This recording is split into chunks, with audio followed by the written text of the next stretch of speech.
সমস্ত লোকজন কেঁদে হাল্লা, কেঁদে কেঁদে পায়ে জড়িয়ে ধরে কেঁদে বলেন, হুজুর, ও হুজুর, কেমন ভাবে বাড়ি ফিরে যাব হুজুর, একটুখানি দয়া করুন। এবারে পিরানে পীর দস্তগীর হযরত আব্দুল কাদের জিলানী ওই সন্তানের কাছে গিয়ে, ওই যুবকটার কাছে গিয়ে বলে, কুম বিইজনিল্লাহ, এই মুর্দা তুই জিন্দা হয়ে যা। সঙ্গে সঙ্গে মরা আবার জিন্দা হয়ে গেল। যাহা কিছু দেখছিতে মানে গসে পাকে টান খাজা গরিব নওয়াজের টান হিরো মুর্শিদের টান রাসূল করিমের টান। ভাইরে আমার একটুখানি শোনেন, পিরানে পীর দস্তগীর হুজুর আব্দুল কাদের জিলানী রাহমাতুল্লাহ আলাইহি তিনি কেমন ছিলেন। এখানে অনেক মাদ্রাসার ছেলেকে দেখলাম, আমার বড় পীর আব্দুল কাদের জিলানী যখন 7 বছর বয়স, তার আম্মা জান ফাতেমা উম্মুল বিবি খায়র ফাতেমা চিন্তা করলেন দ্বীনি ইলম শিক্ষা করা ফরজ আমার নবী বলেছেন, তাই সর্বপ্রথম আম্মা জান বাচ্চাকে ভর্তি করার জন্য বগদাদে নিযুক্ত করেছেন। জিলান থেকে বগদাদ অনেকটা দূর পথ। তো মা চিন্তা করছে, তখন তো বাস গাড়ি কিছু ছিল না, মানুষ যখন যেত কাফেলা করে যেত, রাস্তায় ডাকাত চোর ডাকাতের ভয় একটা আছে, তাই কাফেলা। তো খায়রুল ফাতেমা উম্মুল বিবি খায়র ফাতিমা আব্দুল কাদের জিলানীকে বলেন, বাপ আমার স্বপ্ন তুমি বিরাট বড় আলেম হও, তাই যাও বগদাদের মাদ্রাসায়, কথা বলা হয়ে গেছে, তোমাকে মাদ্রাসায় পাঠাচ্ছি, যাও। একটা বড় কাফেলা এলো, সেই কাফেলার সঙ্গে আম্মা জান পাঠাচ্ছেন। আর মা বলছেন, তোমার আব্বা জান, তার নাম ছিল আবু সালেহ মুসা জঙ্গি, উনি বলে গিয়েছিলেন, আমি যত্ন করে অনেক কষ্ট করে এই পয়সাগুলো রেখে দিলাম, এই মোহরগুলো এই পয়সাগুলো আব্দুল কাদের জিলানীর পড়ালেখায় খরচ করবে, তাই 40টা দিনার, এক একটা দিনারের অনেক দাম, 40টা দিনার মা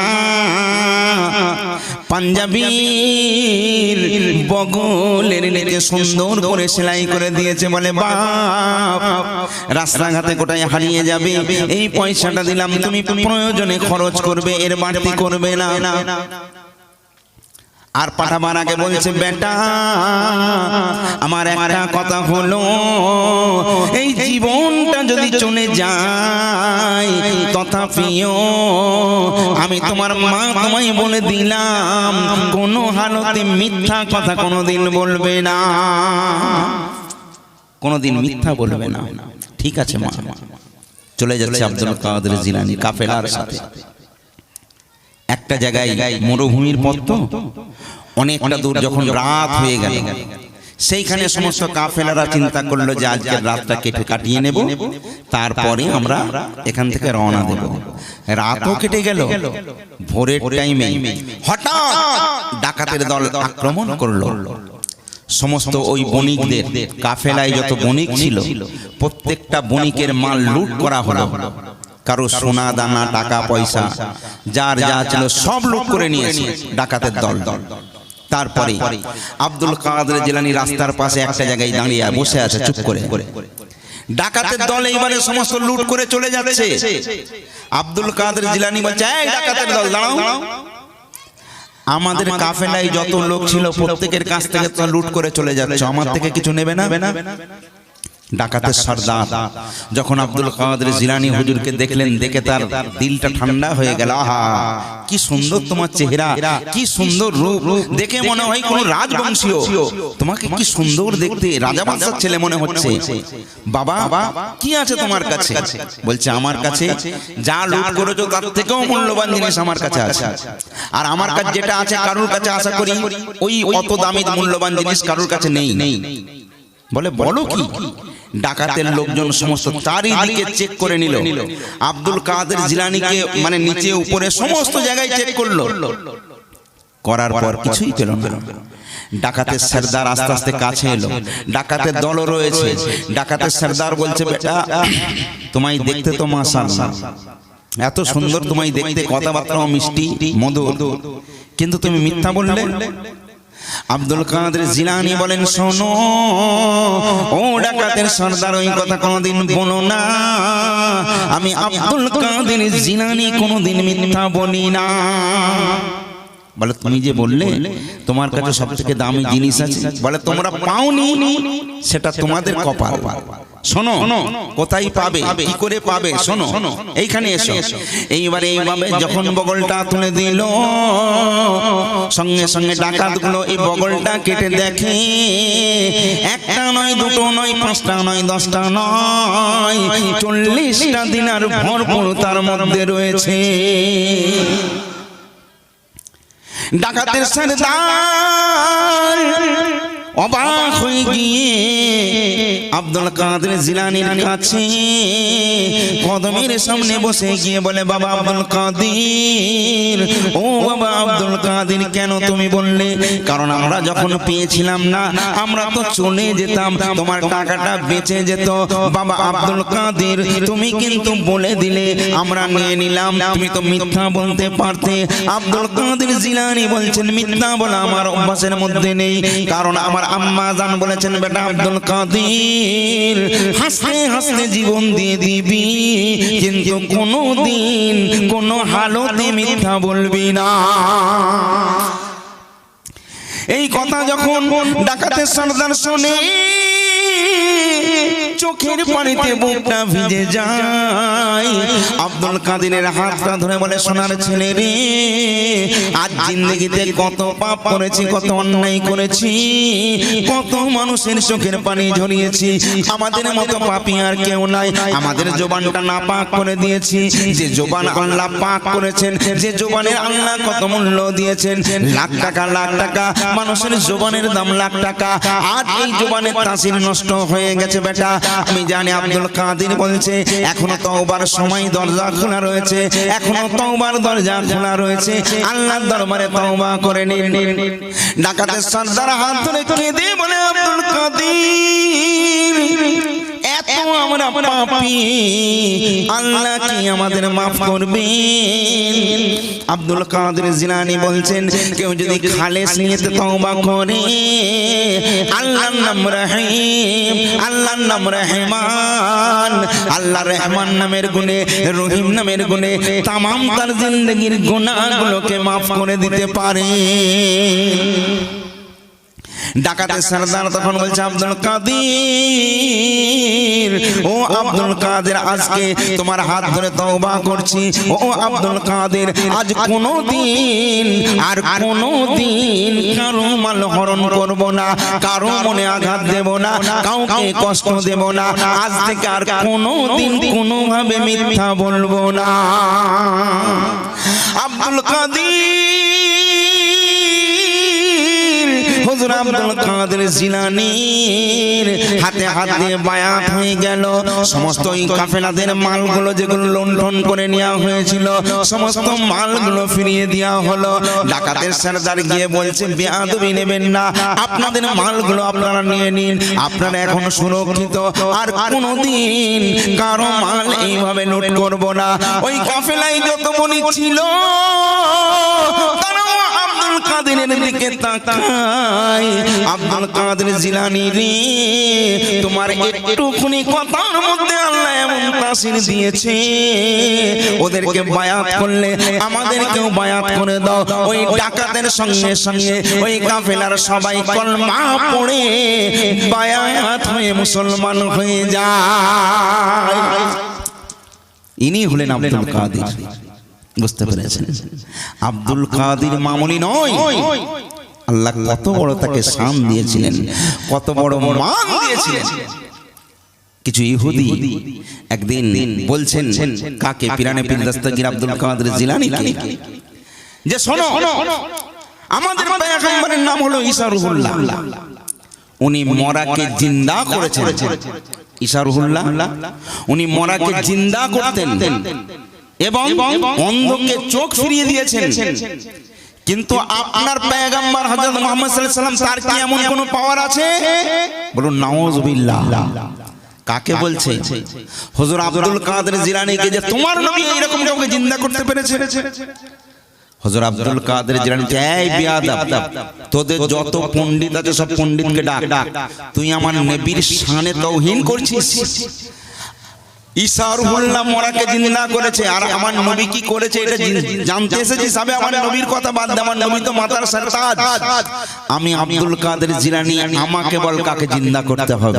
জোরে বলুন না সুবহানাল্লাহ। আল্লাহ কত বড় মর্যাদা দিয়েছিলেন, কত বড় মর্যাদা। বলছে তোমার বাপকে যদি আমি জিন্দা করে দেখাই, বলে পাগলের মতো কথা বলছো, আমার বাপ মরে গেছে প্রায় 75 বছর আগে। বলে তোমার বাপকে যদি জিন্দা করি, বলে আমার বাপ আমার, বলে তোমার দাদু, বলে সে তো 150 বছর আগে মারা গেছে, সে মাটির সঙ্গে মিশে গেছে। বলছে তাই? হুজুর আব্দুল কাদের জিলানী ডাকলেন নাম ধরে। ভাইরে আমার, হুজুর আব্দুল কাদের জিলানী এই মুর্দাদের নাম ধরে যখন ডাকে, সঙ্গে সঙ্গে কবর ফেটে ওই মড়াগুলো উঠে পড়ে আব্দুল কাদের জিলানীর ডাকে সাড়া দিয়েছিল। সমস্ত ইহুদিগুলো অবাক হয়ে গেল, বলে হুজুর মাফ করে দিন, হুজুর বেয়াদবি নেবেন না। ইনি হলেন আব্দুল কাদের। শুধু কি তাই, কিছু জওয়ান যুবক ছেলে তারা চিন্তা করলে একদিন পরীক্ষা করতে হবে। ওগো, আজকে তো আপনাদের কিসমত বুলন্দ রয়েছে, আপনাদের নসিব বুলন্দ রয়েছে, কারণ আপনারা বিক্রি হয়েছেন কারো হাতে। আপনারা ছোট হুজুরের আশিক রয়েছেন, মেজ হুজুরের আশিক রয়েছেন, বড় হুজুরের আশিক রয়েছেন, কি বাপ, তাই না? তাহলে আমাদের একটা ল রয়েছে, আমাদের চেন রয়েছে। চেন যদি না থাকে তাহলে তো সব বেকার বাবা। এই জন্য প্রত্যেকটা মানুষকে ওসিলা ধরার দরকার আছে, হ্যাঁ কিনা বলেন? আহা, আপনারা জানেন কত বড় আমাদের খুশনসিব, আমরা ওলির গোলাম, ওলিদের আশিক, ফুরফুরা শরীফ মাননেওয়ালা। জোরে বলুন না সুবহানাল্লাহ।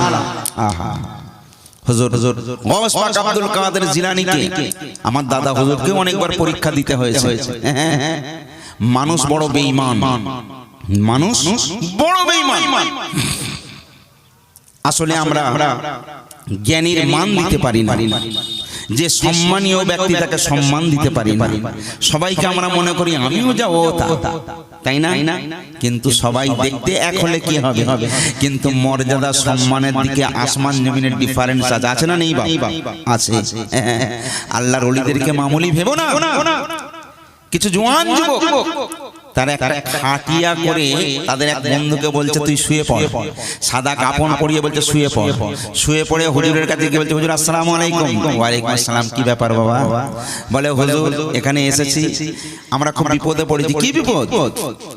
বলছে আমাদের বন্ধু হঠাৎ ইন্তেকাল করেছে, এখানে তো ভালো আলেম পাই না, তাই আপনার কাছে এসেছি, হুজুর এর জানাজাটা পড়িয়ে দিন। হুজুর গওস পাক বলছে মরা মানুষের জানাজা হয়, জিন্দা মানুষের আবার জানাজা হয়? বলে না হুজুর, মারা গেছে। আমরা কি আপনার সঙ্গে রহস্য করছি? অনেক ছেলে বললো আচ্ছা ঠিক আছে, ও যদি মারা যেয়ে থাকে কোনো ব্যাপার নেই, চলো জানাজা করে দিচ্ছি। উনি জানাজার নামাজ পড়িয়ে দিলেন। পড়াবার পর সমস্ত জওয়ান যুবকরা সব ঘিরে সব লোকজনকে ডেকে এনেছে, বলে এই দেখো ইনি নাকি বড় পীর আব্দুল কাদের জিলানী, ইনি নাকি অন্তরের খবর বুঝতে পারে, কারণ আল্লাহ বলেছেন যে আমার হয় আমি তার হয়ে যাই, তার জবানটা তার জবান থাকে না সেটা আমার জবান হয়ে যায়, তার হাত থাকে না সেটা আমার হাত হয়ে যায়। ইনারা দাবি করে না আমাদের জ্যান্ত বন্ধু জানাজা পড়িয়েছে। উনি কেমন পীর? সবাই গিয়ে ওনাকে টিসকি মারছে। হুজুর আব্দুল কাদের জিলানী বলছেন বাবা জ্যান্ত মানুষের জানাজা হয় না, মরা মানুষের জানাজা হয়। বলে আমরা তো ওটা জানি, কিন্তু আপনি তো জ্যান্ত মানুষের জানাজা পড়ালেন। হুজুর গওস পাক বলছেন বাবা আমাকে জিজ্ঞেস করো না, আমি যার জানাজা পড়েছি সে তো মরা, সে তো জ্যান্ত নয়। বলে কি বলছেন? সব বন্ধুরা ডাকছে, এই বন্ধু, তার নাম ধরে ডাকছে, চলে এসো। বাইরে আমার যখন সমস্ত বন্ধুরা নাম ধরে ডাকি, আর কিন্তু বন্ধুর কোনো সাড়া নেই। সঙ্গে সঙ্গে সমস্ত বন্ধুগুলো ওই খাটিয়ার সামনে গিয়ে যখন মুখের কাপড়টা সরিয়ে দেখে, ওই বন্ধু সারা জীবনের মতো ঘুমিয়ে পড়েছে। তখন তারা কাঁদে, কেঁদে কেঁদে হুজুর গৌস পাক আব্দুল কাদের জিলানীর কদমে পড়ে গিয়ে কেঁদে কেঁদে বলে হুজুর বেয়াদবি নেবেন না, হুজুর হুজুর বেয়াদবি নেবেন না, আমাদের জ্যান্ত বন্ধু এ কেমন করে মারা গেল, কেমন করে হলো? পিরানে পীর দস্তগীর হুজুর আব্দুল কাদের জিলানী বলছেন, আমি প্রথমে তোমাদের বলেছিলাম জ্যান্ত মানুষের জানাজা হয় না, তোমরা বলে ও মরা, তাই তোমাদের কথা মতো আমি মরা বলে দিয়েছি। বলে ও তো জ্যান্ত ছিল। আব্দুল কাদের জিলানী বলেন, আমি আব্দুল কাদের জবান থেকে যেটা বলে দেব আমার আল্লাহ সেটাকে কবুল করে নেবে। তাই ও মরেনি, কিন্তু আমি ওকে যখন বলেছি আর মুকাদ্দার হয়ে গেছে, ও মারা গেছে। বুঝলেন না? ইনি হলেন পিরানে পীর দস্তগীর হুজুর আব্দুল কাদের জিলানী। আর একটু বলবো, আহা ওলির কথা কেন শুনবেন না? ঈমান তাজা হয়ে যাবে। সর্বপ্রথম মাদ্রাসায় পড়ার আগে মা যেদিনে সর্বপ্রথম উনি উস্তাদের কাছে নিয়ে গেলেন, আচ্ছা আরবি পড়তে গেলে প্রথম শব্দ আছে আলিফ বে তে সে জিম, তাই না? ইংলিশ পড়তে গেলে এ বি সি ডি থেকে শুরু করতে হয়, বাংলা পড়তে গেলে অ আ থেকে শুরু করতে হয়। তো হুজুর আব্দুল কাদের জিলানীর আল্লাহ এত রূপ দিয়েছেন, ওনাকে যখন মাদ্রাসায় নিয়ে যাওয়া হলো মক্তবে, তো সমস্ত উস্তাদরা শুধু দেখতে এসেছে যে কি সুন্দর ছেলে আজকে মাদ্রাসায় এসেছে, আহা দিলটা ভরে গেল। সমস্ত উস্তাদরা এসে বলছে কি সুন্দর চেহারা, নুরানি চেহারা, আলহামদুলিল্লাহ, সোনা সোনা ও সোনা। চুপ করে উস্তাদের দিকে তাকিয়ে রয়েছে। এইবারে উস্তাদরা বলছে শোনো, এই কিতাব নিয়ে এসো। কিতাব নিয়ে বলছে বলো বিসমিল্লাহির রহমানির রহিম, এটার নাম আলিফ, বলো বলো বলো, এটার নাম বে, বলো বলো বলো, এটার নাম তে, বলো বলো বলো। হুজুর আব্দুল কাদের জিলানী চুপ করে রয়েছে। কি ব্যাপার, তুমি কি কথা বলতে জানো না? তোমাকে দেখতে এত সুন্দর, তুমি কি কানে কালা? তুমি কি বোবা, পড়তে পারো না? আবার বলো। ভাইরে আমার, একজন উস্তাদ নয়, দুজন উস্তাদ, তিনজন, চারজন, অনেকজন যখন এসে গেল, সবাই বলছে বলো বিসমিল্লাহির রহমানির রহিম, আলিফ বে থেকে শুরু করো। কিন্তু হুজুর গৌস পাক আব্দুল কাদের জিলানী ছোট বাচ্চা ছেলে, পড়াশোনা করছে না। তারপর যখন সবাই বলা বলি করে, হুজুর আব্দুল কাদের জিলানী বলছেন আউযু বিল্লাহি মিনাশ শাইতানির রাজীম, বিসমিল্লাহির রহমানির রহিম, আলহামদুলিল্লাহি রাব্বিল আলামিন, আর রহমানির রহিম, মালিকি ইয়াউমিদ্দিন, ইয়্যাকা না'বুদু ওয়া ইয়্যাকা নাস্তাঈন, ইহদিনাস সিরাতাল মুস্তাকিম। এইভাবে পড়তে পড়তে ভাইরে আমার কোরআনের সূরা বাকারা থেকে শুরু করে আল্লাহর 30 পারা কোরআন, 19 পারা কোরআনটা মুখস্থ উস্তাদদের শুনিয়ে দেয়। সমস্ত উস্তাদ আব্দুল কাদেরকে জাপটে ধরে চুম্বন দিয়ে ডেকে বলে, শোনান আব্দুল কাদের, তুমি আলিফ জানো না, বে চেনো না, তে চেনো না, জিম চেনো না, হায় চেনো না, কিন্তু কেমন করে তুমি আউযু বিল্লাহ থেকে শুরু করে আল্লাহর কোরআন 19 পারা কোরআনটা তুমি মুখস্থ শোনালে, একবার তুমি বলো। হুজুর আব্দুল কাদের জিলানী তখন বলছেন, হুজুর আমার আম্মা জান 19 পারার হাফেজ। আমি যখন আমার আম্মা জানের গর্ভের মধ্যে ছিলাম, আমার আম্মা জান প্রত্যেকদিন ঈশার নামাজ পড়ে যখন ঘুমাতে যেতেন, ঘুমাবার আগে এই 19 পারা কোরআনটা জবানি মুখস্থ করে তারপরে ঘুমাতেন। আমি আব্দুল কাদের আমার মায়ের গর্ভে থাকা অবস্থায় আমি আল্লাহর 19 পারা কোরআনটা মুখস্থ করে নিয়েছি। ইনি হলেন হুজুর আব্দুল কাদের জিলানী। ইনার কথা বললে রাতের পর রাত শেষ হয়ে যাবে, বলে শেষ করা যাবে না। আল্লাহ কত বড় ইনাকে বুলন্দ নসিব দিয়েছিলেন, কত বড় মর্যাদা দান করেছিলেন, বুঝলেন না? তো উনি এখন চিন্তা করুন, উনি একদিন ওনার একটা মুরিদের কাছে বলছে, চলো আজকে আমি একটা জলসা দেব। আপনাদের এই গ্রামটার নাম কি? বিনার আইট। এই গ্রামে জলসায় আলহামদুলিল্লাহ যথেষ্ট লোক শ্রোতা হয়েছে, মাশাআল্লাহ। এখন বলুন আমরা যদি মনে করি যে পিরানে পীর দস্তগীর হুজুর আব্দুল কাদের জিলানীর নোকের ধুলি কণার যোগ্য আমরা হব, যদি তা না হই, আমাদের জলসায় যদি এত লোক হয়, এখন পিরানে পীর দস্তগীর হুজুর আব্দুল কাদের জিলানী যদি জলসা করেন তাহলে কত লোক হবে বাপ? কি গো আন্দাজ করতে পারছেন? জিলানী একটাও লোক থাকবে? তো উনি একটা মুরিদকে বলছে, বাবা কালকে আমি জলসা করব। মুরিদ তো ভীষণ খুশি, হুজুর আপনার এই সোনার মুখে, আহা আপনার মধু মিশ্রিত বাণী শোনার জন্য তামাম জিলানের লোক পাগল হয়ে রয়েছে, পিরানে পীর দস্তগীরের মুখের বাণী শুনবেন। তো হুজুর আজকে বলুন, যদি বলে হয় দাদা হুজুর এখানে আসবেন, তাকরীর করবেন, তো এই ভাঙড় থানায় একটাও লোক থাকবে?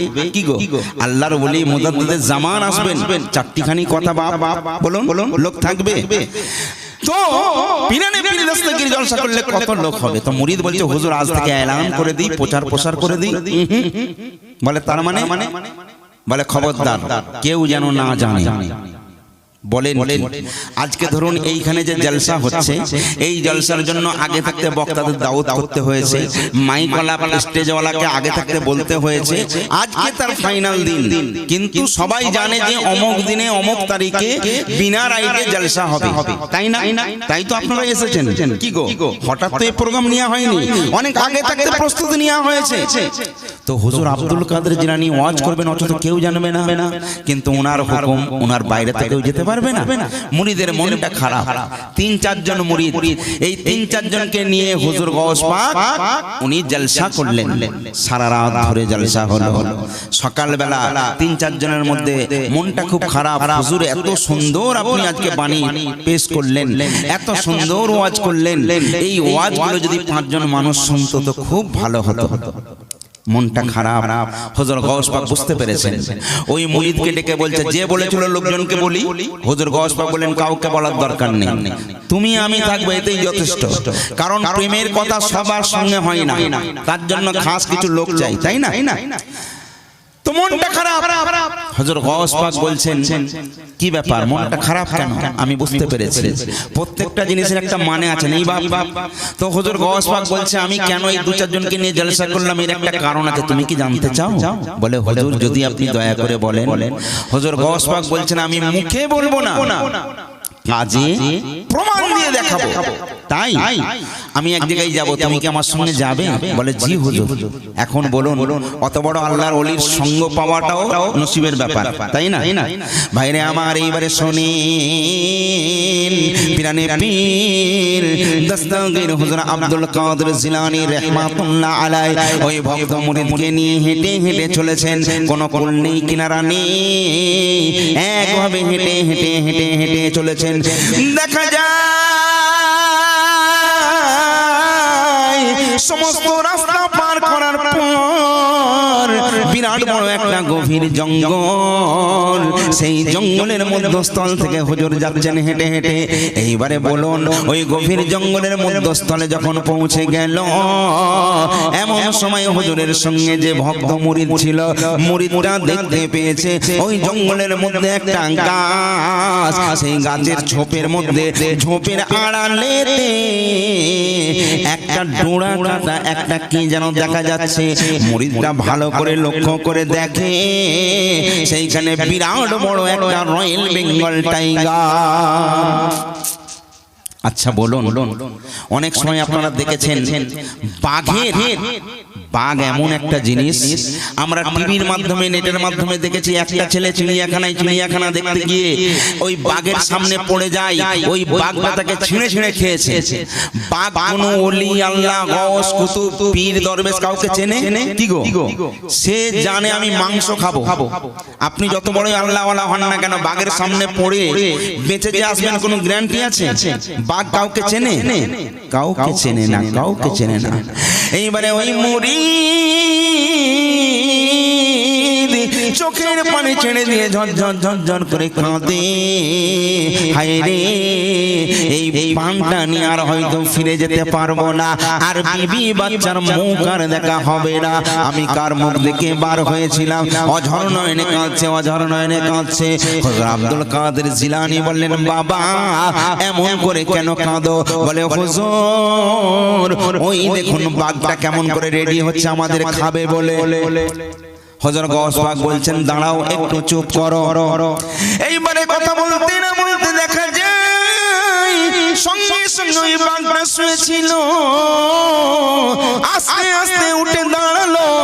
তারপরে লাম মেরে লাপাতে লাপাতে ছুটতে ছুটতে দ্রুত গতিতে হুজুর আব্দুল কাদের জিলানীর দিকে আসছে। ওই মুরিদকে দেখে বলে, হুজুর এই প্রাণ নিয়ে আর ফিরে যাওয়া হলো না। ওই মুরিদ হুজুরের পেছনে লুকাচুরি খেলছে, কিন্তু আল্লাহর কি কুদরত দেখুন, সঙ্গে সঙ্গে ওই জঙ্গলের বাঘটা ছুটে ছুটে এসে হুজুর আব্দুল কাদের জিলানী যেখানে দাঁড়িয়েছিলেন সেইখানে এসে ওই বাঘটা হুজুরের সামনাসামনি এসে বসে গিয়ে হাত দুটো সামনে ফেলে মাথাটা নিচু করে হুজুরকে তাজিম করছে। এ কোন মানুষ? এ কেমন মানুষ? হুজুর গৌস পাক তাহলে কেমন ছিলেন বলুন?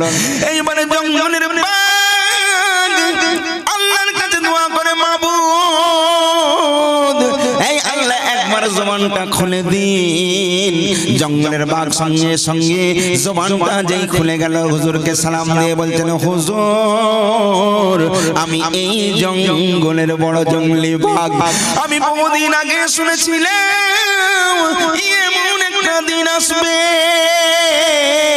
যেদিনে পিরানে পীর দস্তগীর হুজুর আব্দুল কাদের জিলানী এই রাস্তা দিয়ে হেঁটে হেঁটে যাবে। হুজুর গো, আমি সেই দিন থেকে শোনার পর আমি এই ঝোপের মধ্যে, আমি সকাল নয় সন্ধ্যা নয়, আমি 24টা ঘন্টা বসে বসে রাস্তার দিকে তাকিয়ে তাকিয়ে অপেক্ষা করি কবে আব্দুল কাদের জিলানীর আগমন ঘটবে। বুঝলেন না বাঘ কত বড় আশিক হুজুর আব্দুল কাদের জিলানী।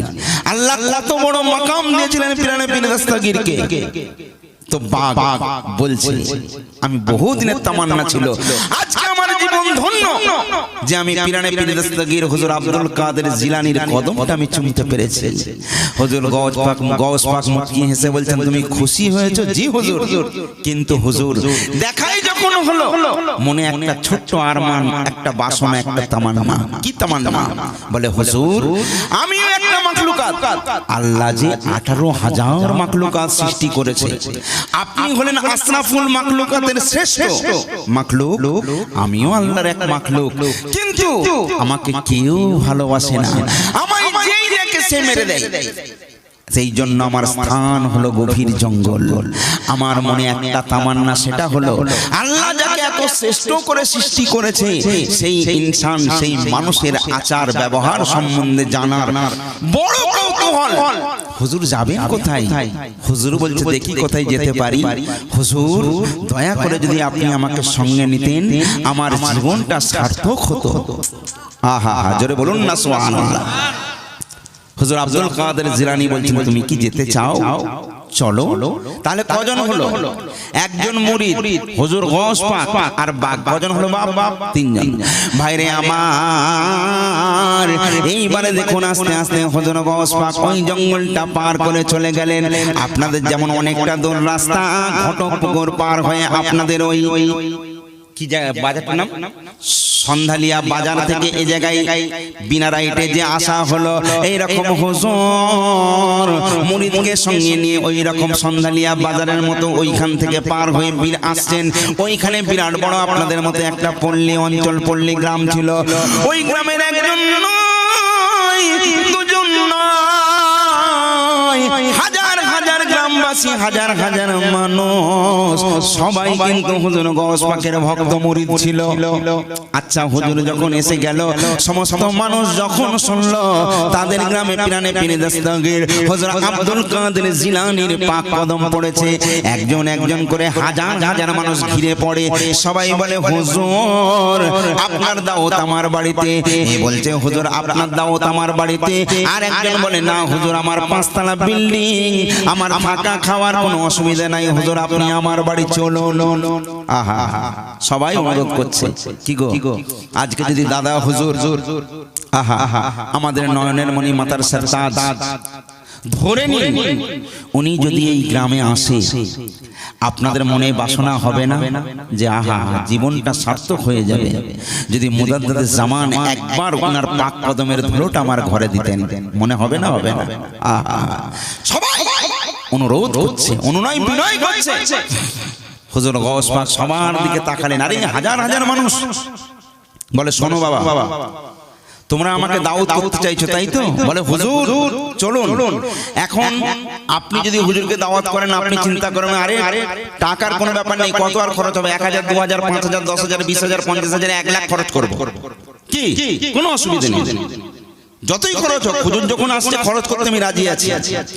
কিন্তু হুজুর কি বলছে জানেন? শোনো বাবা তোমরা যে সবাই আমাকে দাওয়াত করতে চাচ্ছ, আমরা দুজন মানুষ আছি, আমাদের নিয়ে গিয়ে ছাগলের, খাসির, গরুর, যে কোনো মুরগির বিরিয়ানি, মুরগি পোলাও করে আমাদের খাওয়াবে। কিন্তু আমার সঙ্গে রয়েছে জঙ্গলের জঙ্গলি বাঘ, এ মাংস খাই না, এই সরি এ ভাতও খাই না, খুরমা বিরিয়ানি কিচ্ছু খাই না, এ খাই টাটকা তাজা মানুষের মাংস। আমি তার বাড়িতে দাওয়াত নেব যে আমার, কারণ বাঘও তোমার সঙ্গী তাই না, আমরা খাবো ও উপোস থাকবে এটা তো হয় না। কিন্তু ও তো আবার ওর অভ্যাস খারাপ, ও ভাত খায় না, ও টাটকা তাজা মানুষ খায়। তার বাড়িতে দাওয়াত নেব যে আমার বাচ্চাকে এই বাঘকে মানুষ খাওয়াতে পারবে। আচ্ছা বলুন মুরিদ শিখবে তো? কি গো সবাই বলছে বাবা চাচা নিজের জান বাঁচা, দরকার নেই অমন পীর সাহেবকে দাওয়াত করে। আরে কার বাড়িতে আবার টাটকা মানুষ আছে যে মানুষ খাওয়াবে? হুজুর গৌস পাক একটু ঘুরে দেখছেন, কিছুক্ষণ পরে পরে ময়দান সাপ, বুঝলেন না, একটা কেউ নেই। হুজুর আবার একটা গ্রামে গেলেন, সেখানেও হাজার হাজার মানুষ সবাই ছুটে এসছে, হুজুর এসছে। তারা এসে দেখছে ওরে বাপরে বাপ, পালা আগে পালা, চাচা নিজের জান বাঁচা, সব কেটে পড়লো, একটাও মুরিদ আর ঠেকলো না। দরকার নেই মুসাফা করার, হুজুর বাগলিয়ে ঘুরছে, মাথা খারাপ, যদি একবার ছবল দিয়ে দেয় মাথা খারাপ হয়ে যাবে, সবাই কেটে পড়েছে। ভাইরে আমার এইবারে হুজুর গৌস পাক আব্দুল কাদের জিলানী এইবারে উনি ওই গ্রাম ছেড়ে দিলেন, গ্রাম ছেড়ে দিয়ে বাড়ির দিকে রওনা হয়ে গেলেন। রাস্তা দিয়ে যাচ্ছেন, অনেক দূর যাবার পর বিরাট বড় একটা মাঠ ময়দান, ওই মাঠের মধ্যে যখন যাচ্ছেন যেতে যেতে দেখতে পায় একজন গরিব চাষা, আমার কাউসার হাজী বাবাজির মতো ওই রকম একজন গরিব চাষা, উনি হাল করছেন, কিন্তু দেখতে পায় তার হুজুর, তার পীর মুর্শিদ হুজুর আব্দুল কাদের জিলানী সেই পথ দিয়ে যাচ্ছে। সঙ্গে সঙ্গে হালটা লাউলটা বন্ধ করে দিয়ে ছুটে ছুটে এসে হুজুরের কদম দুটো চুমে নিয়ে বলে হুজুর আমি আপনার আদনা গোলাম, হুজুর আমার কত বড় নসিব, আজকে আপনার সঙ্গে দেখা হলো, দিদার হলো, এবং আমার বাড়ির সামনে হুজুর। পীরের অনেক মুরিদ থাকে কিন্তু সবাই তার পীর মুর্শিদকে নিয়ে যেতে পারে না। এই ভক্ত মুরিদ বলছে হুজুর আমি বড্ড গরিব মানুষ, আমার এমন টাকা পয়সা নাই যে আমি আমার পীর মুর্শিদকে আমি একদিন যত্ন করে দাওয়াত করে এনে বাড়িতে মেহমানদারি করব, আমার নসিবে কোনোদিন হয় না হুজুর। কিন্তু আজ কত বড় আমার বড় নসিব, এই যে আমার বাড়ি, হুজুর আপনি আমার বাড়ির সামনে দিয়ে যাচ্ছেন, হুজুর গো দয়া করে একবার আপনার কদমের ধুলোটা একটু ফেলে যান হুজুর। হযরত গাউস পাক আব্দুল কাদের জিলানীকে বারবার বলছেন এবং বড় মহব্বতের সঙ্গে অনুনয় বিনয়ের সঙ্গে বলছেন। আহা এই মহব্বত আলাদা জিনিস গো। দেখবেন কেউ যদি কান দিয়ে শোনে, এক কান দিয়ে শোনে, এক কান দিয়ে বার হয়ে যায়, কিন্তু অন্তর দিয়ে শুনলে সেটা অন্তরের মধ্যে রয়ে যায়। জোরে বলুন সুবহানাল্লাহ। একটা কথা এখানে বলে নি, দেখবেন পয়সাওয়ালার কাছে আল্লাহ থাকে না। আল্লাহ যার কাছে থাকে তার কোনো কিছুর প্রয়োজন হয় না। জোরে বলুন না সুবহানাল্লাহ। বুঝলেন না? আজকাল মেয়ের বাপ ছেলের বাপেরা বেশি, মেয়ের বাপেরা বিশেষ করে বড় লোক ছেলে দেখে। আমি আপনাদের একটা কথা বলি, বড় লোক ছেলের সঙ্গে মেয়ের বিয়ে দেওয়ার প্রয়োজন নেই। আগে দেখবেন যে ওই যে ছেলেটার সঙ্গে আমার মেয়ের বিয়ে দেব, ওই ছেলেটা সৎ কিনা, ওই ছেলেটার কোনো নেশা আছে কিনা। ওই ছেলেটা যদি কোনো নেশা না থাকে, ছেলেটা 5 ওয়াক্ত পাঞ্জেগানা নামাজি, আপনি ওই ছেলেকে জামাই করুন। কারণ কিসমতের মালিক আল্লাহ। আল্লাহ কখন কার কিসমত চমকে দেবে কেউ বলতে পারবে? বলতে পারবে না। কিন্তু আপনি দেখলেন 5 তলা বিল্ডিং একটা ছেলে, ওই ছেলের সঙ্গে আপনার মেয়ের বিয়ে দিলেন, দেখবেন কিছুদিন পর ওই ছেলেটা আরেকটা মেয়ের সঙ্গে চলে গেছে। তখন আপনার মেয়ের অবস্থা কি হবে? আর আপনি যে শ্বশুর হিসাবে সেখানে যাবেন, সেই ইজ্জত সম্মানও আপনার থাকবে না। বুঝতে পেরেছেন? এই জন্য নেশাখোর জুয়াখোর ছেলে থেকে দূরে থাকবেন। সবসময় দেখবেন ছেলেটা সৎ কিনা। আহা, অনেক 5,000 টাকা শাড়ির দরকার নেই। ওই ছেলেটা যদি তার বউয়ের জন্য 300 টাকা শাড়ি এনে বলে, বিবি আমি কিছুই করতে পারি না, তোমার জন্য যেমন পয়সা তেমন পয়সায় শাড়ি এনেছি, তবে এই শাড়িটার দাম হয়তো 5,000 টাকা নয়, কিন্তু এই শাড়িটার মধ্যে তোমার স্বামীর গায়ের ঘাম ফোঁটা ফোঁটা রয়েছে, আমি বড় মেহনত করে তোমার জন্য 300 টাকা শাড়ি নিয়ে এসেছি। দেখবেন বউ বলবে, স্বামী গো আমার 5,000 টাকা শাড়ির দরকার নেই, তুমি যে তোমার ঘাম লাগিয়ে এত কষ্ট করে আমার জন্য 300 টাকা শাড়ি এনেছো, এটাই আমার কাছে যথেষ্ট। বুঝলেন না? এটার নাম হলো মহাব্বত। আল্লাহ রাসূলের প্রেম যদি তাদের মধ্যে থাকে, সে সংসারে কোনোদিন অভাব থাকবে না এবং কষ্ট হবে না। মেয়ে জামাই সবসময় হাসি মুখে আপনার কাছে আসবে।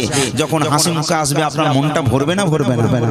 কিন্তু বড় লোক ছেলের সঙ্গে দিয়েছেন, দেখা গেল ওই ছেলেটা আবার অন্য একটা মেয়ের সঙ্গে খারাপ সম্পর্ক, অবৈধ সম্পর্ক, ওই মেয়েটা কাঁদতে কাঁদতে আপনার বাড়িতে এলো, আপনি খুশি হবেন? হবেন না। তাই মানুষের মন দেখে বিচার করতে হয়, অন্তর দৌলত দেখে নয়। বুঝলেন না? টাকা তো সবার আছে, কি গো বাপ?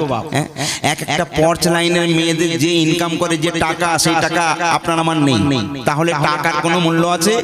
টাকা আসে যাবার জন্য, থাকার জন্য নয়। দুনিয়াতে টাকাটাই কিন্তু সব নয়, এটা মনে রাখবেন। বুঝলেন না? প্রেম মোহাম্মত হলো আলাদা জিনিস। আমি ভালোবাসি নবীকে, আমি ভালোবাসি আমার প্রিয় মুর্শিদকে, আমি ভালোবাসি আল্লাহকে, সেটা যেন অন্তর থেকে হয়। কারণ আল্লাহ বলেছেন, মানুষ দেখে মানুষের বাহ্যিকটা, আমি আল্লাহ দেখি মানুষের ভেতরটা। যার অন্তর ভালো তার অল বডি ভালো, যার অন্তর খারাপ তার অল বডি খারাপ। বুঝে গেল? আহা ভাইরে আমার, এইবারে মুরিদ কেঁদে কেঁদে বলছেন, হুজুর আপনি আমার বাড়ি চলুন। হুজুর গাউস পাক বলছেন, বাবা জবরদস্তি করো না। তুমি কেন? আমার বহু হাজার হাজার মুরিদ সবাই কেটে পড়েছে, তুমি কি অন্ধ? তুমি কি দেখতে পাচ্ছ না? কি হুজুর, আমার সঙ্গে যে এত বড় বাঘ রয়েছে। মুরিদ ওদিকে তাকিয়ে বলছে, হুজুর ওই বাঘের কথা বাদ দিন, বাঘ আছে তো আমার কি, আমার প্রিয় মুর্শিদ আমার সামনে আছে, আমার কোনো ব্যাপারই নেই। বলে, আরে ওটা না, তুমি আমাকে নিয়ে গিয়ে কিছু না কিছু খাওয়াবে, কিন্তু আমার বাঘ টাটকা তাজা মানুষের মাংস খায়, এ তো মানুষ খায়, তুমি কোথায় পাবে? ওই মুরিদ হুজুরের কদম ধরে কেঁদে বলে, হুজুর ওই বাঘের বাহানা দেবেন না হুজুর, আজকে ও আমার মেহমান, আজকে ওই বাঘটাও আমার মেহমান। সমস্ত ব্যবস্থা হয়ে যাবে। আজকে ধরুন আমাকে দাওয়াত দেওয়া হয়েছে, আমার সঙ্গে আরো কিছু লোক এসেছে, আমাকে যদি একটা ডিম দেওয়া হয় তো আমার সঙ্গে যারা এসেছে তাদেরকে দেওয়া হবে না? আমাকে যদি দেয় তাদেরকেও দেবে, আমাকে যদি মাংস দেয় আমার সঙ্গীদেরও দেবে, দেবে না? দেবে না? এটা হচ্ছে প্রেম, এটা হচ্ছে মোহাব্বত। তো মুরিদ বলছে, হুজুর ওদিকে চিন্তা করবেন না, হুজুর একবার হ্যাঁ বলে এই জীবনটা ধন্য করে দিন। অনেক কিছু বলার পর পিরানে পীর দস্তগীর হুজুর আব্দুল কাদের জিলানী আর না করতে পারলেন না, বলে ঠিক আছে চলো। এইবারে ভক্ত মুরিদরা হুজুর গৌস পাক আব্দুল কাদের জিলানীকে নিয়ে গেলেন। বাড়ির পাশাপাশি একটা বিরাট বড় একটা বৈঠকখানা ছিল, ওই বৈঠকখানায় সুন্দর করে বিছানা করে দিলেন। হুজুর এইখানে আরাম করুন।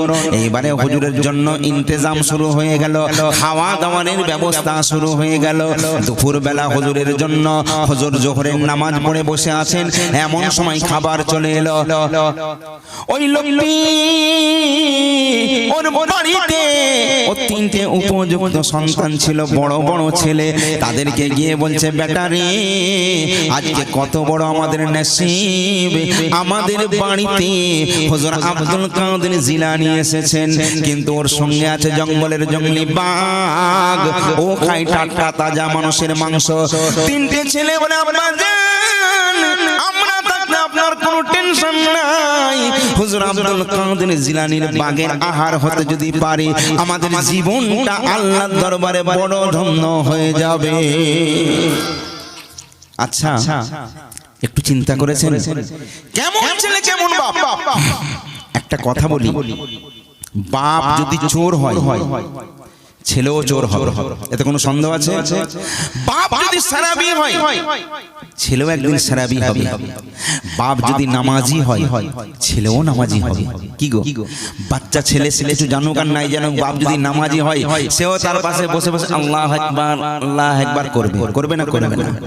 বাপ যদি দানি হয় ছেলেও দানি হবে, বাপ যদি সৎ হয় ছেলেও সৎ হবে, হবে না? হবে না, কারণ ব্লাড কাজ করে। এই জন্য আমার দাদা হুজুর বলে গেছেন, বাবা আম গাছের ছাল জাম গাছে লাগে লাগে না। কেউটে সাপের বাচ্চা বাচ্চা হলেও তার বিষ আছে, তাকে বিশ্বাস করো না, তাই না? কারণ ও কেউটে সাপ, ও কোন মুহূর্তে ছবল দিয়ে দিতে পারে, তাই না? বাপ কেমন বাপ কেমন ছেলে। তা নইলে আপনি কি জানেন না হযরত ইব্রাহিম আলাইহিস সালাতু ওয়াস সালাম অনেক কিছু, অনেক দোয়া দরুদ অনেক কিছু করার পর আল্লাহ পাকের দরবারে আল্লাহ পাক আম্মা জান হাজিরা, মানে উনি প্রথমে সারা বিবিকে বিয়ে করেছিলেন, তার গর্ভে বাচ্চা আসেনি, তারপরে হাজিরা ছিল, ওই সারার গোলামি করত, ওই সারার বাঁদিকে হাজিরা মানে সাহারার কথা মতো হাজিরাকে বিয়ে করলো। কিন্তু বিয়ে করার পর অনেক কিছু করার পর হাজিরার গর্ভে আল্লাহ সন্তান পাঠালেন। বলুন সুবহানাল্লাহ। ইব্রাহিমের কত আনন্দ, কত আনন্দের আগে কত লোকে কত কি নিন্দা মন্দ অনেক কিছু বলেছে। আজকে আমার বিবির গর্ভে বাচ্চা এসেছে, কিন্তু সারার মনটা বেঁকে গেল। সারা বললো ওকে এখানে রাখা চলবে না, তাহলে কি করতে হবে? ওকে বনবাসে পাঠিয়ে দাও। হাজেরাকে বনবাসে দেওয়া হলো বড় বিবির কথা মতো। হাজেরা কিন্তু ইব্রাহিমের জানের জান কলিজার ধন ইসমাইল আলাইহিস সালাতু ওয়াস সালাম ভূমিষ্ঠ হলো। জোরে বলুন না সুবহানাল্লাহ। ইসমাইল পয়গম্বরকে বাপের এত বছর পর, মানে 60 বছর পর ওনার বাচ্চা এসেছে। কি গো, কম আনন্দের ওইটা? হ্যাঁ কম আনন্দের? কি আনন্দ! ওই বাচ্চাটা হচ্ছে জানের জান কলিজার টুকরা। ওই বাচ্চাকে আপনি বলুন, আপনার বাচ্চা কত কষ্ট করে একটা বাচ্চার সন্ধান আপনি পান। যখন একটা বাচ্চা হয়, বাচ্চার জন্য মা বাপের ঘুম থাকে না, মা বাপ জান কুরবান করে দেয়। ওই বাচ্চার যদি কোনো অসুখ হয়, জায়গা জমি বিক্রি করেও মা বাপ ট্রিটমেন্ট করে তাকে সুস্থ করে, করে না? করে না? কারণ সে হলো কলিজার টুকরা, জানের জান। তো ইব্রাহিম আলাইহিস সালাতু ওয়াস সালাম হাজেরাকে ইসমাইলের সঙ্গে, হাজেরা রয়েছে মা আর বেটা বনবাসে থাকে। একদিন আল্লাহ পাক ইব্রাহিম খলিলুল্লাহকে খ্বাবের মধ্যে দেখাচ্ছেন, ইব্রাহিম তোমার প্রাণের থেকে প্রিয় জিনিসকে আমার রাহে কুরবানি করো। এই খ্বাব দেখার পর উনি করলেন কি, উনার 100 খুরমার বাগান ছিল, উনি সমস্ত কিছু ফি রাহিলিল্লাহ দান করে দিলেন। পরের দিন আবার খ্বাবে দেখতে, ইব্রাহিম তোমার প্রাণের থেকে প্রিয় জিনিস কুরবানি করো। উনার 100 দুম্বা ছিল, কুরবানি করে দিল।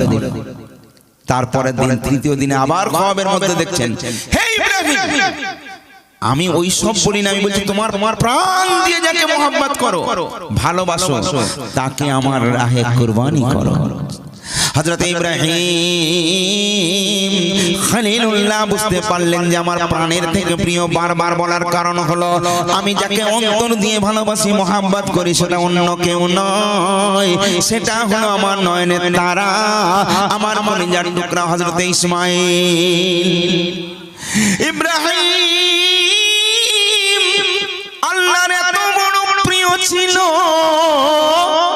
আল্লাহর হুকুম পালন করার জন্য সঙ্গে সঙ্গে প্রস্তুতি নিয়ে নিলেন।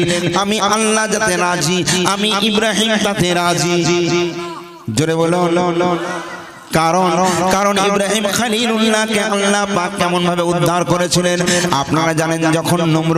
যখন নমরুদ ইব্রাহিম আলাইহিস সালাতু ওয়াস সালামকে আগুনের মধ্যে ফেলতে গিয়েছিলেন, সেই সময় আল্লাহ পাক নূর নবীকে সালাম জানাই আল্লাহুম্মা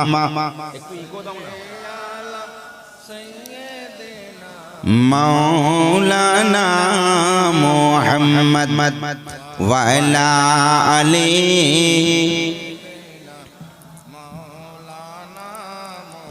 ফাউযু বিল্লাহি মিনাশ শাইতানির রাজীম।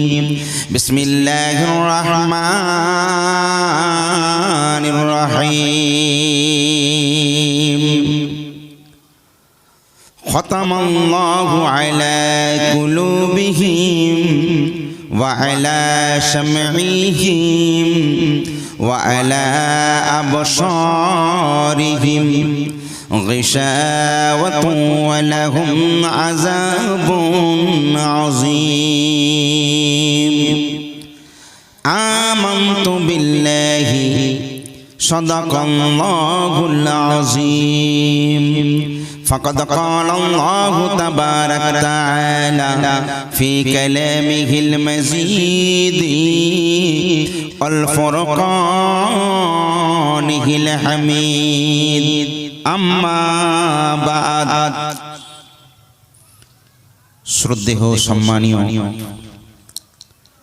আমন্ত্রিত উলামা হযরত এবং বিনামন্ত্রিত উলামা হযরত যারা তশরিফ নিয়ে এসেছেন তাদেরকে এবং তার সঙ্গে আমার দিনদার ইমানদার পরহেজগার মুরব্বিয়ান জওয়ান যুবক ভাইজান ও পর্দানশীল মা ও বোন, আল্লাহ যাদেরকে তৌফিক দিয়েছেন, আল্লাহ যাদেরকে দয়া করেছেন, আল্লাহ যাদেরকে করুণা করেছেন, যারা এমন একটা সুন্দর জান্নাতের বাগানে আসার বসার সুযোগ পেয়েছেন, এ সব কার দয়া? সেই আল্লাহ, সেই মালিক মহান গফুরুর রহিম, তার দরবারে শুকরিয়া স্বরূপ প্রথমে বলি আসুন আলহামদুলিল্লাহ। সোনা ভাই, যদিও আমি আপনাদের কাছে নতুন, আমি সুদূর হাওড়া উলুবেড়িয়া থেকে আপনাদের কাছে এসেছি। আপনারা তবে আমাকে কেউ চেনেন আর নাই চেনেন, আমি কিন্তু আপনাদের সবাইকে চিনি। আপনি বলবেন ভাই আমার বাড়ি ভাঙড় থানা আর আপনার বাড়ি হাওড়া, কি করে চিনব? দেখুন, এই পৃথিবীর উপকূলে আজকে যারা বসবাস করছেন, এখানে বহু গোত্রের বহু জাতির মানুষ বসবাস করছেন, তাই না? এই ভারতবর্ষের জমিনে হিন্দু, মুসলমান, খ্রিস্টান, শিখ, ঈসাই, ইহুদি, নাসারা, বৌদ্ধ, বহু মানুষ। প্রত্যেকটা মানুষ কিন্তু একটা কথা স্বীকার করে, সেটা হলো কি? আমরা জানি আমাদের প্রত্যেকের আদি পিতা হলেন হযরতে আদম আলাইহিস সালাতু ওয়াস সালাম। কি বলেন? তাহলে পৃথিবীর উপকূলে যারা বসবাস করছে তারা কি আমার ভাই নয়? আপনারা কি আমার ভাই নন? আপনারা আমার দিনের ভাই, আপনারা আমার কলবান ভাই। তাহলে এখানে তো সম্পর্ক তৈরি রয়েছে, তাই না? যাই সবার প্রথমে আমি আপনাদেরকে জানাই নবীর মুহাব্বতের সালামের নজরানা, আসসালামু আলাইকুম। আমার কথাগুলো পরিষ্কার বোঝা যাচ্ছে? আলহামদুলিল্লাহ। একটা কথা হলো, কোনদিন কাউকে ছোট মনে করা উচিত নয়। আজকে মাশাআল্লাহ আলহামদুলিল্লাহ, আজকের জলসাও মাশাআল্লাহ, শ্রোতাও মাশাআল্লাহ, মাইকও মাশাআল্লাহ, সব মাশাআল্লাহ, কোনো অসুবিধা নেই। হার হালতে আল্লাহর শুকরিয়া আদায় করা উচিত। কি বলেন? হার হালতে আল্লাহর শুকরিয়া আদায় করা উচিত, কাউকে ছোট মনে করবেন না। কারণ আজকে যাকে দেখছেন একটা সাইকেল নাই, হেঁটে হেঁটে যাচ্ছে, আল্লাহ চাইলে ওর যদি কিসমত পাল্টে যায় তো দেখা যাবে ওই ছেলেটা কিছুদিন পর মোটর বাইক চড়ে ঘুরছে, ওতে কোনো সন্দেহ আছে? আছে। একটা পাখি যখন মুখে করে একটা বট বৃক্ষের দানা নিয়ে ঘুরে ঘুরে বেড়ায়, ওই পাখিটা জানে না যে আমার মুখে যে দানাটা আছে এই দানাটা একদিন মাটিতে ফেলে দেব, সেই মাটি থেকে একটা মস্ত বড় প্রকাণ্ড বট গাছের আকার ধারণ করবে, সেই গাছের তলার ছায়া নেবার জন্য হাজার হাজার মানুষ গিয়ে সেখানে আশ্রয় নিতে পারে। কি গোসি কি জানতো? জানতো না। আল্লাহ কাকে কি মর্যাদাবান করেছেন, কাকে কি সম্মান দিয়েছেন কেউ জানে না। এই জন্য কাউকে ছোট মনে করার দরকার নেই। আজকে আমাদের মধ্যে একটা রিয়া কাজ করে, কারোর শিক্ষার বাড়ায়, কারোর কেউ চিন্তা করে আমার স্ত্রী খুব সুন্দর, তার একটা অহংকার করে, কেউ টাকা পয়সার অহংকার করে। কিন্তু এগুলো কতক্ষণের শোনা? এই অহংকার চিরদিন থাকবে। কি গো, কাহারও সমান নাহি যায়। আজকে যে ফকির আছে কালকে সে বাদশা হবে, আবার আজকে যে বাদশা আছে কালকে সে ভিখারি হয়ে যাবে। কোনো সন্দেহ আছে? নাই। তাই কাউকে কোনোদিন ছোট মনে করা উচিত না। আর মুসলমানের রাগ করবেন না, আমি বলেছি আমাদের সবার একটা দোষ আছে। দোষটা দোষও বলতে পারেন, গুণও বলতে পারেন। আমরা নিজের বিচার করি না, আমরা পরের বিচার করতে ভালোবাসি, তাই না? আমরা লোকের ভুল ধরতে বেশি পছন্দ করি, নিজের ভুলটা আমরা বুঝতে পারি না। আচ্ছা একটা কথা বলুন, আমি যদি কাউকে বলি এই এ খুব খারাপ, আপনাকে বলছি আপনি খুব খারাপ, এইভাবে কি কেউ কথা বলে? নিশ্চয়ই নয়। পৃথিবীটা চলে একটা অ্যাক্টিনের মধ্যে। আপনি যদি বলেন আমি অ্যাক্টিং কি জানি না, তাহলে আপনি দুনিয়ায় চলতেই পারবেন না। প্রত্যেকটা জিনিসে একটা অ্যাক্টিং আছে। আপনি যদি কাউকে ডাকেন সেখানে একটা অ্যাক্টিং দিয়ে ডাকতে হবে, ভাই, তার মানে এটা একটা অ্যাক্টিং। আপনি যদি কাউকে বলেন এই খারাপ, ঠিক এইভাবে বলেন এই তুই খারাপ, তাই না? তার মানে এই যে আমি বলছি তুই খারাপ, এই দেখুন এটা শাহাদত আঙুল, এই আঙুল সাক্ষ্য দিচ্ছে বেশাকের এক গুণ ভুল আছে। এই তিনটে আঙুল কিন্তু আমার দিকে তাকিয়ে বলছে এই বেয়া, ওর এক গুণ ভুল আছে তো 3 গুণ ভুল আছে, তুই তোরটা দেখ। তো আমার গায়ের গন্ধ আমি খুঁজে পাই না, আমি লোকের গন্ধ খুঁজে বেড়াই। এরকম করি না? সবার আগে নিজের বুকে হাত দিয়ে দেখবেন যে আমি কতটা পারফেক্ট। কাউকে কিছু বলার আগে ভাবতে হবে যে আমি যেটা বলছি এটা কি ঠিক, আমি কি পারফেক্ট আছি? আমি যখন পারফেক্ট হতে পারবো তখন তাকে জ্ঞান দিতে পারবো। কি বলেন? কিন্তু আমি নিজেই যদি চোর হই, আমি নিজেই যদি মাতাল হই, তো একজনকে বলবো কি করে এই তুই মদ খাসনি? কি ভাই, তাই না? তাহলে সবার আগে নিজেকে ঠিক হয়ে যাও। আপনারা জানেন আল্লাহর নবীর কাছে একজন বুড়ি এসেছে। বুড়ি মানে তার স্বামী নেই, বৃদ্ধা মহিলা। তো উনি ওনার সন্তানকে নিয়ে এসেছে একটা কারণে, আল্লাহর রাসূলের কাছে এসেছেন। কি ব্যাপার? হুজুর আমি খুব গরিব মানুষ, আমার স্বামী নেই, আপনাকে আমি কেন, আমার সন্তান সবাই জান দিয়ে আপনাকে মহব্বত করে, আপনার কথা কেউ ফেলতে পারবে না, তাই আপনার কাছে এসেছি হুজুর। ও বড্ড মিষ্টি খায়, আপনি একটু বলে দিন যাতে ও মিষ্টি না খায়। আল্লাহর রাসূল বলছে মা তুমি আজকে চলে যাও, কালকে এসো। কালকে আবার ওই মহিলা বাচ্চাকে নিয়ে এসেছে। আসার পর হুজুর বলছেন মা আজকেও বলতে পারবো না, তুমি কালকে এসো। কথা বোঝা যাচ্ছে?